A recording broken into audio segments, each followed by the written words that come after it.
Good morning and welcome to Conversations with Buddy. We record these podcasts at the Rec Podcast Recording Studio here in Kaiser, Oregon. We drop a new podcast every Friday morning with a new story that will impact someone. We hope that someone is you. Please take a moment to rate, review, subscribe, and share this podcast episode on your favorite social media platform. We want to get these messages out to the people and impact the world one testimony at a time. This morning, I'm excited and grateful to introduce my friend, brother, co-worker, Dave Holman. Welcome, Dave. Hi, buddy. Thanks for having me. Dude, it's great to have you here, man. It's awesome. Yeah. You and I have been friends for, 12 years? At least, yeah. Yeah. Gone through a lot together. So, hey, let me just do a quick introduction real quick of you, tell people who you are a little bit, and then we'll dive into some good questions. We're going to find out a little bit about Dave today. Okay. All right. So Dave is a dad to two sons. He's a brother to, you had four siblings, right? Yes. Gotcha. Two sisters, two brothers. Three brothers? One sister. Got it. She was outnumbered. You're a mortgage guy. How long have you been doing mortgages? 23 years. Yeah. I'll just do a quick shout out. Today's my 25th year of doing mortgages. Congratulations. Thank you, sir. You are a avid golfer. Is that fair to say avid? Yeah, you could. Okay, yeah. I would say you're a water skier enthusiast.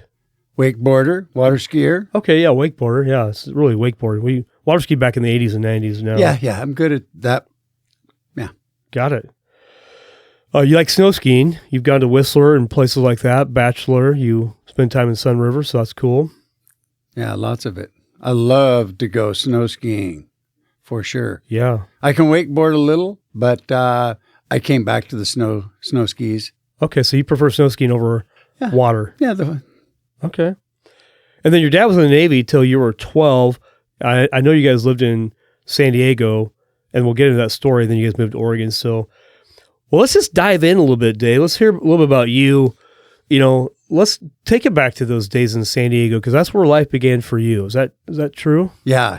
Born in Long Beach, 1959. So that gives away my age right there. Whoa, dude. And so, those that were born in the year 2000 can't not relate. But born in Long Beach, most of the time in San Diego, off and on. My dad was, again, in the Navy. So we moved a lot. Sometimes just down the street, sometimes into another state. Lived in Hawaii, Bremerton, Washington a couple of times for like 6 months each. So Baltimore, Maryland when I was really young. So wow, got to go places over there that I don't really remember, but I can say I've been there. Yeah, because you're a little guy then. Yeah. I think in talking with you, mostly I remember most of your stories about San Diego and Coronado and all that, because we've been down there for sales mastery through mortgages and stuff. And right. I've got pictures of you and I and a few other guys on the beach. So tell me about what was that like living down there? And then how'd you get to Oregon? What'd that look like? The Coronado Island my mom was a sun baby. So some days she would come pick us up from school and take us to the beach, hot, sunny San Diego. So a great place to live for sure, if you can. And so, Coronado Island was one of her favorite places. And so sometimes we'd think we're going to school and we'd just drive on and be at the beach all day. Swear. Really? Yeah, seriously. Right. Most of the time it was after school, but once in a great while, if it was a super nice day, we'd go there.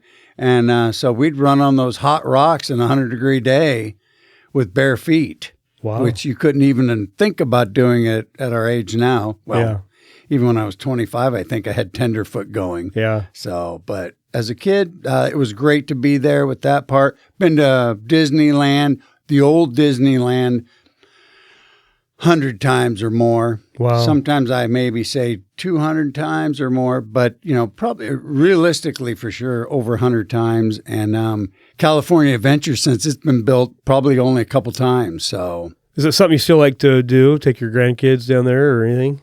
I have not taken the grandkids there, but most of them have went. Okay. So if if I could, I would. But, luckily their parents take them to do that stuff, and I think that's good for them. Yeah. I do the other stuff with them, take them to the mall and take them out on their birthday. So, yeah. But, yeah, I wouldn't be opposed to doing that. But, it's really something that's meant for the parents to enjoy with their kids. Totally. Okay, so you grew up in San Diego, went to Disneyland a lot, and then tell me about mom and dad. What was that like? Mom and dad's gone 6 months out of the year. He was my dad, but not the greatest dad as far as having one. He's a good provider, I guess, because we always had a place to live and food on the table. Yeah. Don't drink too much milk because there was 5 of us, so we could really zip through the food if he didn't tell us to be good and back up a little. Mom was pretty stern with us. She kept us in line. As far as I remember, we never pushed the envelope with her either. My dad was probably a rough dad to have around. Childhood wasn't the greatest with him. But as I look back on it now, as bad as I think it was, other people probably had worse ones. It's one of those things where I carried that through my life, thinking mine was the worst ever for quite a bit of my life till I had to let go, let God, move on. Yeah. And but yeah, Mom was really stern with us, but she would let us go do what we wanted. Yeah. I mean, Brother Al and I would get on our bikes and ride all the way downtown San Diego. Oh, wow. She'd never even know we were gone. I mean, you wouldn't let your children do that today, but as long as you were back by 5 for dinner, all was good. All is good. That's funny. If it was after and dinner was starting, ooh. So yeah. No, it was great for that part. And Dad was only home 6 months out of the year, so realistically, we only had to endure that portion of him for that 6 months. Yeah. So I know I've heard stories about like the 5 a.m. story.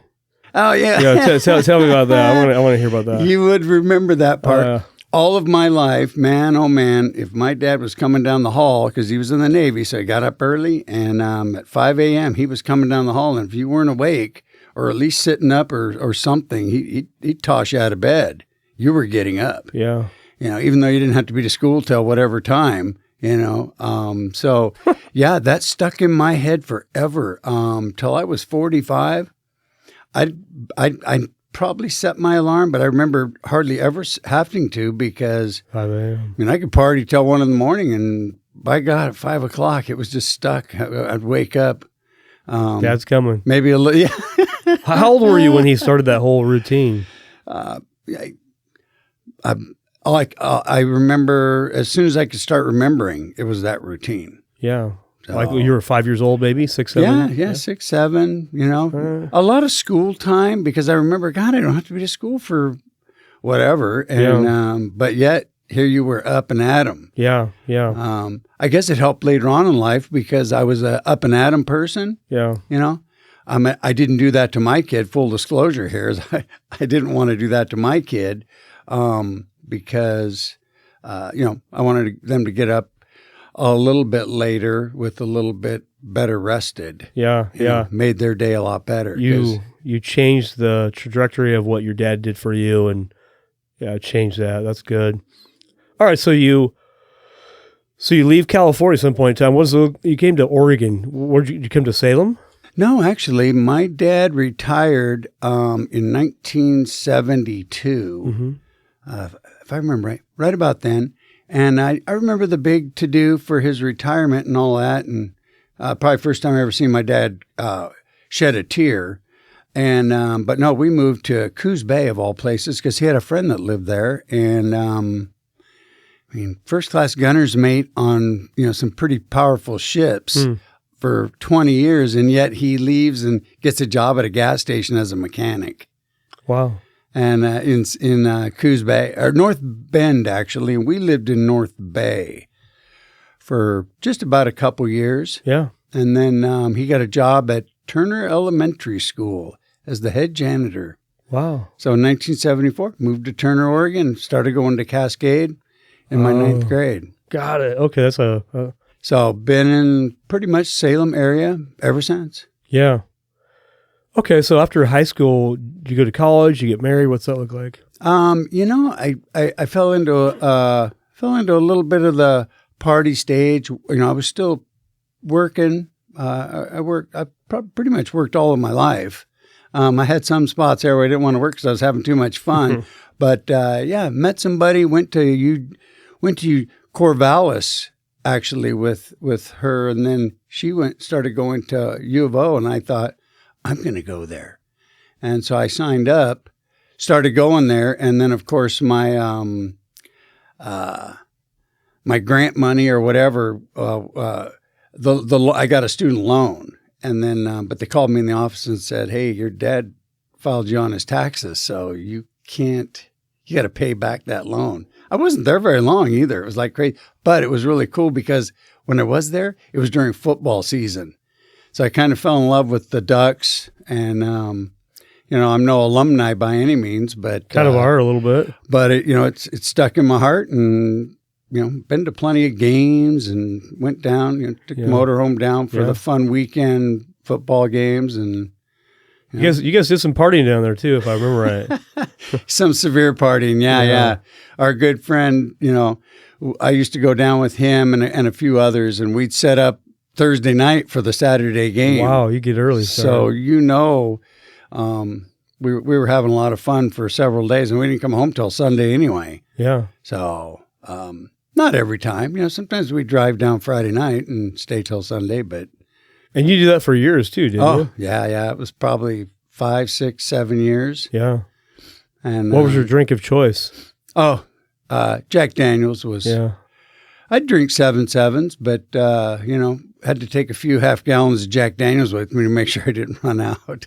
Man, that's crazy. Yeah. So we had a lot of fun. It really catapulted my drinking career. So, had to finally give that up. So, but you after that college, you get married. How long were you married? I was married for about 6 years. Yeah. I worked at Black Angus and met my wife there, and we got married, had a couple kids, and my drinking was excessive. Yeah. And so, I wasn't a wife beater or anything crazy like that. I wasn't a verbal abuser, I don't think, but not being an absent husband out, partying, doing whatever I wanted was, not a good recipe for a marriage. Apparently that was a problem. Yeah. I suggest nobody try that. That's not the mode for having a happy relationship. Yeah. Okay. So how old were you at this stage in the game? At that point, I was just 22 when I got married. Okay, and you were married for 6 years, so 28-ish. You're divorced now, and you're drinking. You're still drinking. Before I got married, about a year before, I'm like, all my friends were married, had kids, toys laying everywhere, stuff, dogs. And I'm like, man, I'm never getting married. And by 1 year later, I'm married and starting to have kids. So funny how that works.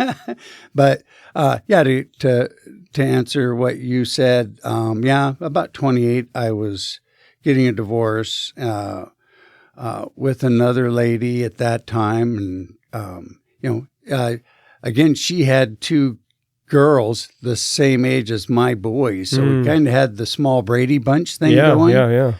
For a couple years, almost 3 years. Yeah. But again, my drinking had kept going.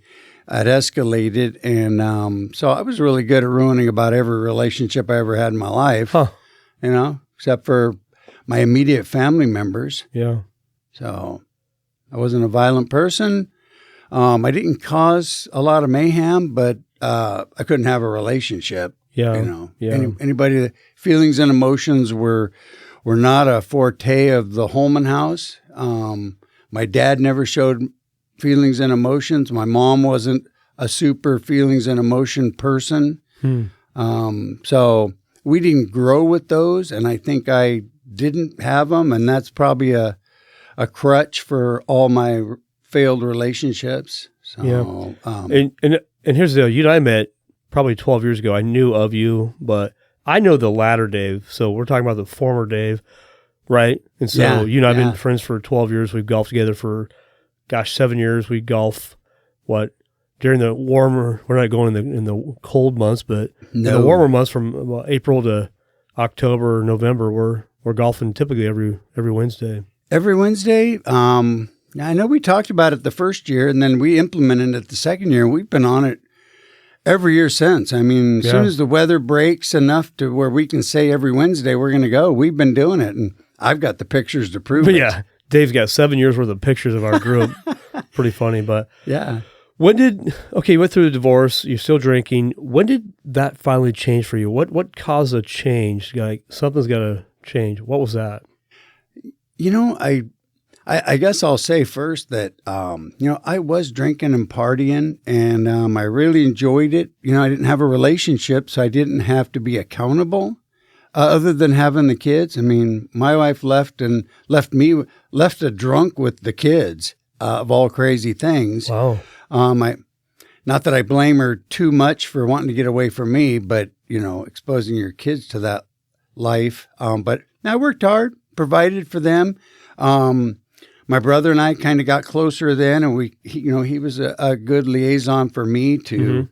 But I was still drinking, and we did a lot of fun stuff when those kids were growing up. Yeah. And but I had quite a few years where I was going, oh man, I gotta quit smoking and drinking. I mean, I only smoked when I drank. I only drank when I smoked. If that makes sense to some people that hear this. Yeah. Yeah. So, in 2005, I had a heart attack, ended up in the hospital, had to have heart bypass, and that was my golden opportunity to quit drinking. Have not drank or smoked since. No kidding. And, I mean, I didn't have to worry about the pain of not drinking or smoking. I didn't have any urge because I was recovering from chest pain. So the 6 months of that kind of took over for the mental pain of not drinking.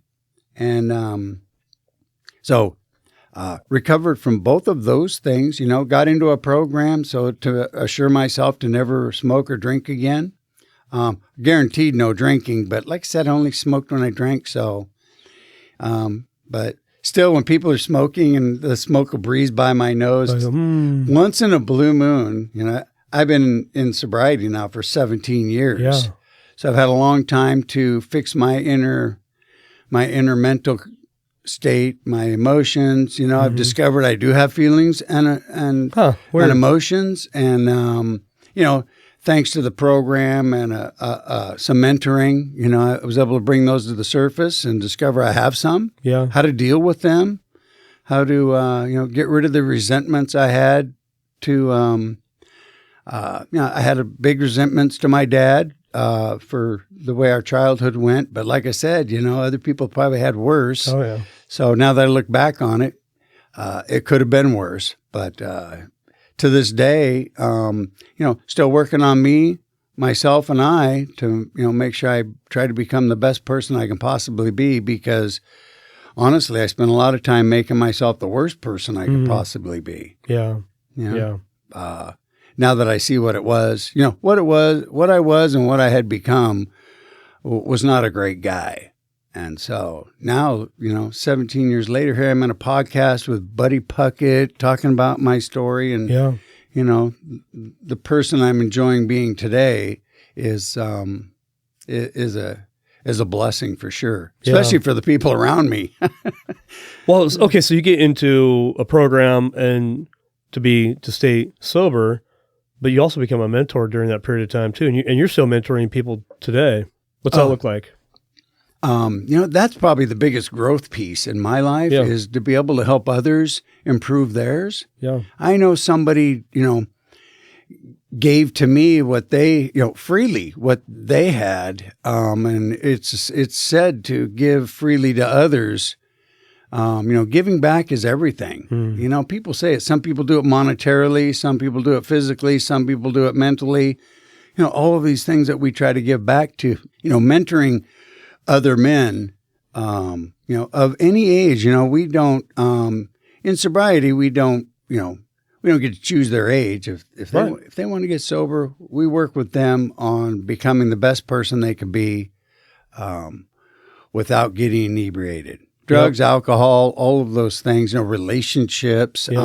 I mean, I don't work on people's relationships as much, but it's pretty easy to say, hey, what if it looked like this? Oh, painting a picture of what it could look like. Yeah, I mean, you've done that to me for a couple times too, and I always appreciate that value of how you present things. That, what if it looked like this? How about if you said it like that? Those things mean a lot, and it really helps.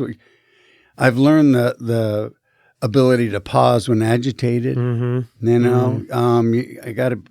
Me especially, I got to watch my language. My parents were foul-mouthed and big smokers. So, cussing goes with smoking and smoking goes with cussing. Oh my gosh. The house was always clean, but I regress back. But, that giant ashtray you might see on like Perry Mason or some movie where they've been smoking. I grew up in that house. I know exactly what that looks like. And, those pieces that we don't do in today's world is, we clean that up, so we don't have to carry that around. Yeah, yeah. Well, okay, so about 5, 6, 7, 8, 9 years ago, you had another health issue come up too. What was that? Yeah. Luckily you were in my life then too, because you helped me out so much with that. But yeah, I got that HPV virus in my tonsil. I had a giant tumor in my tonsil in 2012.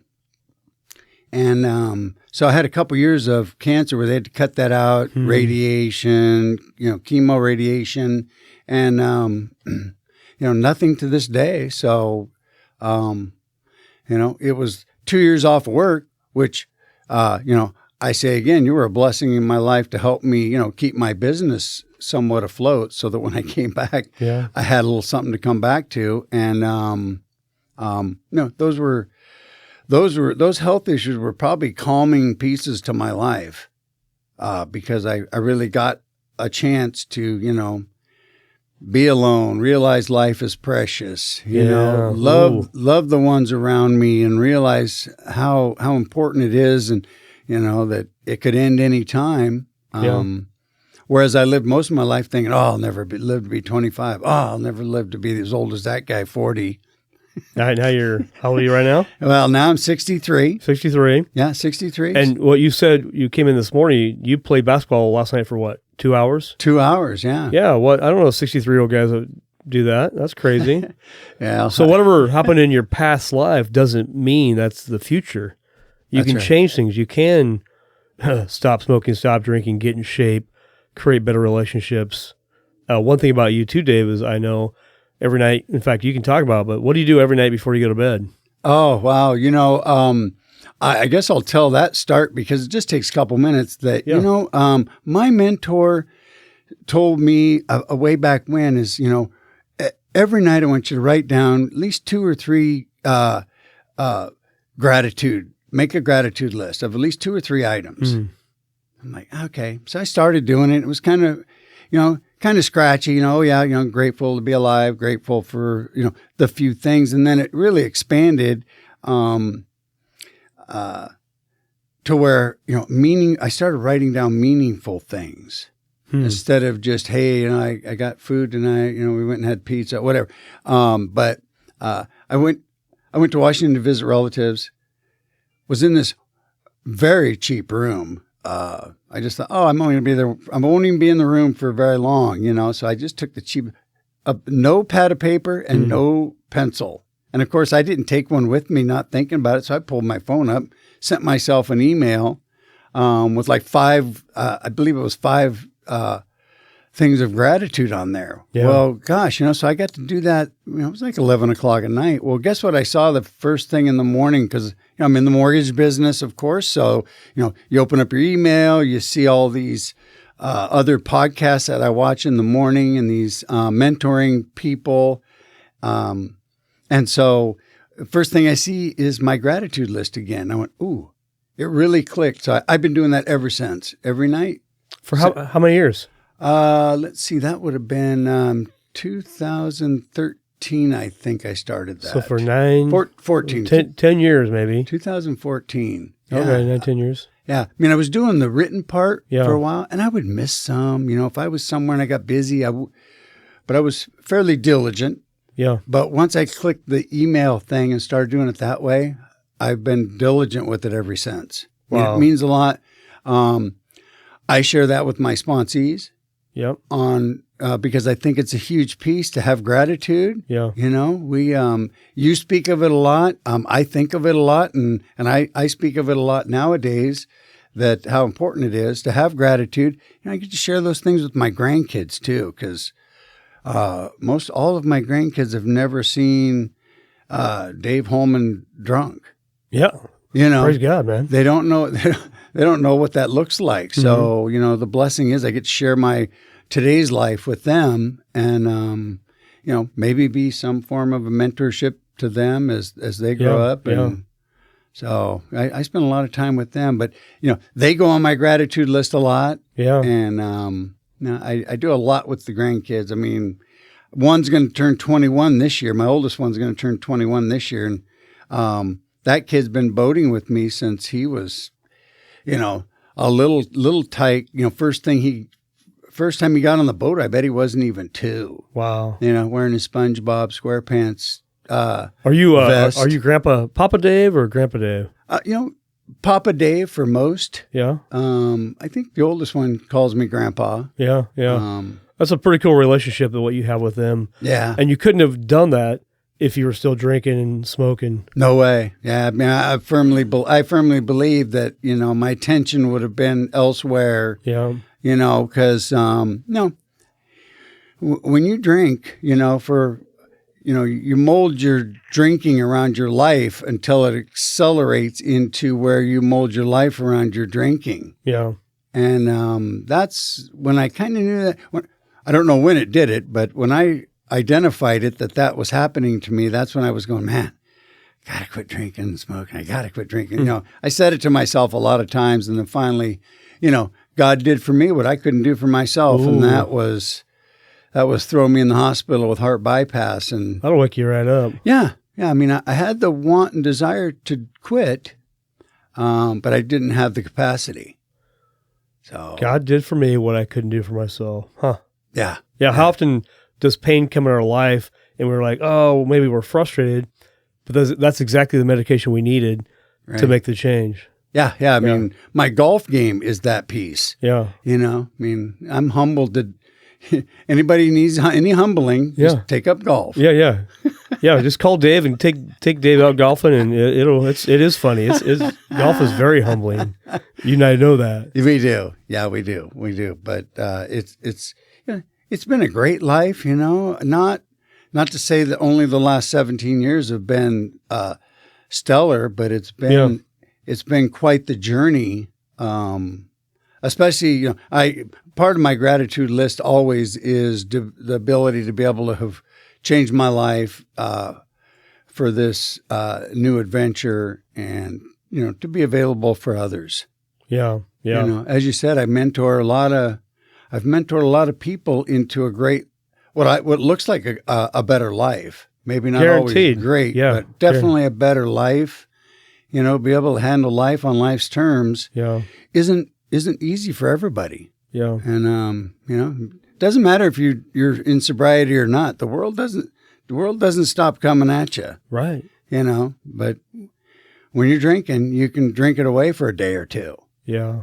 So, well, you keep showing up, Dave. You're showing up. I think that's why I like hanging around with you, because you do have a grateful heart.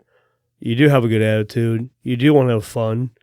Life is difficult, and it's funny that our saying on the golf course is frustration is unmet expectations, or something like that, right? Yeah, anger comes from a failed expectation. Yeah. And golf will bring it out of you, man. I'm telling you. Yeah. Yeah, no. Another thing to mention on here, some of the greatest things I've enjoyed a lot, being around with you, being around in the mortgage business has freed me up to give me some of that extra time to spend with those kids, because, their birthdays aren't always on Saturday. Yeah. So, I can get my work done and then I can make arrangements to go have Papa Dave Day with those kids. And, in our business, we have, parking lot barbecues. Some of the people have probably seen pictures. I know I post them every time. Yeah. And so we really enjoy the group setting and to be, team builders, character builders, attitude builders, because attitude of gratitude is what people should have every day. Yeah. Amen. Yeah. That's good. Well, we're getting ready to wrap up here. There's a lot of wisdom here. If somebody, a couple thoughts actually, what is one thing that maybe we didn't cover that you want to talk about? And then how would somebody get in touch with you? So what's one takeaway or something maybe you want to share that you haven't shared yet? Oh my gosh, there is so much, but I really think that if people can learn one basic element of, pause when agitated, the world isn't going to stop coming at us. We already know what it is in the world. And so I think that it's our diligent duty to, be good to others, be available for others, help others when you can. It doesn't have to be monetarily. You know what I mean? Things we say to people, the way we treat people. I know that for me, I try to share the ability for somebody to be a better person. I know I'm in a relationship now. I feel like I've learned a lot, and the ability to be in a relationship and be clear and present and available is something really still kind of new for me, even at my age. Because you were single for what? Oh, man. 30 years? Kind of, yeah. Yeah, yeah. On and off relationships, but I always ruined them. Yeah. I always ruined them because of, my demeanor, my attitude. I didn't have feelings and emotions to be able to share that with somebody else. So, love the ones, love your family, keep them close, be good to them. These things that I've learned and I try to implement in my life, I think that is important for other people. So, yeah. Well, and I think we should probably get on the schedule, Sun River. Wasn't last summer before. I guess it's been a couple summers now. That was fun. Went over to Sun River and went golfing for 2 or 3 days. Yeah.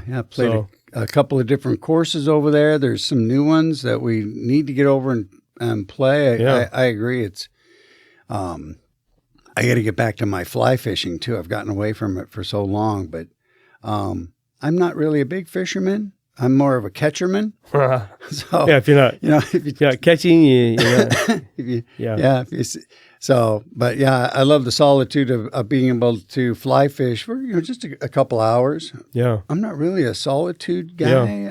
I need my quiet time, for sure. To keep me right sized and my mind clear and in the present, and to make sure that I learn to not carry any resentments.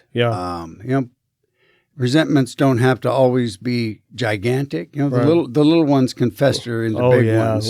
Little sliver can still fester. So I gotta definitely make sure that I have my time, especially after work. Yeah. Not that I'm super wound up about work, but in being engrossed in it, I know that when I'm done for the day, I need my few minutes to just let it go. Unwind it all. Yeah, because I can be thinking about, numbers and programs and all of those things, or thinking, ooh, I wish I should have done that. Ooh, I still need to do this. And so having that few minutes to be able to unwind, disconnect is what I call it. I just need that time to disconnect, and then then I can carry on with the rest of my personal part of the day. Right. It's hard to disconnect these days, but so Dave, this was a great conversation. A lot of it I knew. I always pick up some new things, so that's cool. How would somebody get a hold of you? They want to reach out to you? I don't know. They need a mortgage. They want to talk about being sober, golf, whatever, man. How would somebody get a hold of you? Well, a lot of people have my email address, dave.holman@pacresmortgage.com. mortgage.com.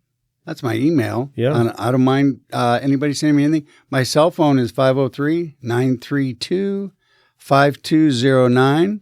And yeah, for all of those things, I mean, I love to do mortgages. I mean, I'm glad I get paid for it, but if I was independently wealthy, I would do it for free. Yeah. You love helping people. I just love to help people. There's nothing like that. You see the smiles on their face, but that smile goes all the way to the back of their heels. It's the greatest thing of all. I guess after you buy your fifth one, it's kind of routine, but that first one or two is still pretty precious. So I love doing that part. And golf, I play golf I know we play on Wednesday nights. Yeah. It's only 9 holes, but it's a great time to disconnect and be with friends. And I do play a few other days of the week. I have other friends that have taken it up and have got a passion for it. And so it's awesome. Yeah, anytime. Yeah, people can call me. The mentorship is always available. I mean, we do a thing where we're on you volunteer. It's voluntary, of course, and it's free. We do these men's lists. So when somebody new comes to the program, we say, hey, you can see they're jonesing. You know what I mean? They're hurting. They're something or other. Or, even if the court has sent them there. I know my first time the court sent me to anger management. I was so mad I could have strangled them. Yeah. So, I didn't get anything from that. It was when I volunteered for my later years of anger management that I actually got something from it, implemented it. I haven't bashed up stuff in the garage in so long I can't even hardly remember what I did the last time. Yeah. But it, full disclosure, that was there, and you just deal with those things. So, it's when you volunteer and you're willing to get into sobriety, it's a willingness is key. Yeah. Yeah. Cool. Well, Dave, thanks for sharing your heart. Thanks to the Rec podcast, Camden here, making this all sound good. So we appreciate you. Appreciate you listening. If you know of anybody that would love to be a part of our show, please reach out. We'd love to connect with them and hopefully get their story on the air as well. Until next week, thank you so much, and we'll talk to you next week. Thanks, buddy. Appreciate the time. Thanks, Dan.